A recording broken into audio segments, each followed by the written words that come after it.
Thanks. It was a great day to be at the beach, at least if you were a kite surfer. Not, though, if you had plans to hang out at your favorite waterside restaurant.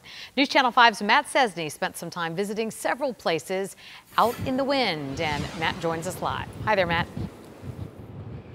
Yeah. Hi, Kelly. You know, the wind has been constant all day out here at the Juneau Beach Pier. In fact, we still do have a couple kite surfers out. High tide here at Juneau was about an hour ago, but these waves are still just as big as they've been all day, pounding in on the surf. And swimming still not allowed on the beach out here, but it's still not stopping people from coming out here to get as close as they can to see this. It was a remarkable sight. Giant waves crashing all day on the Juneau Beach Pier. You guys want to swim in this? Kevin Beal brought his family from New Jersey. All they could do today was look at the waves. This is crazy. I haven't been on a pier since probably Virginia Beach Pier years ago when I was a kid. So This is the first time I've ever been on a pier.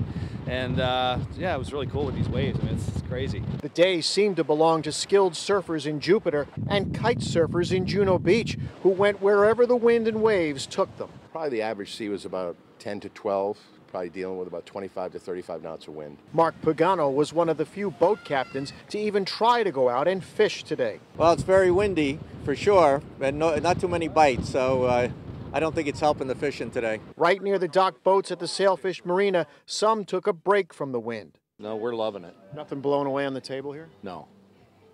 No.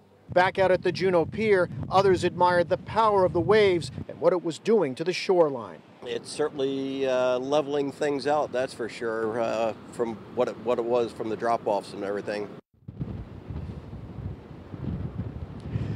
Yeah, the shore definitely taking a pounding over the last 2 days. It's been tough on lifeguards out here as well. They've been constantly watching and warning anyone, especially small children who even put as much as 1 foot in the water, to stay out of the water. Just stand back and watch it all. We're live at Juneau Beach. Matt Cesney, WPTV News Channel 5.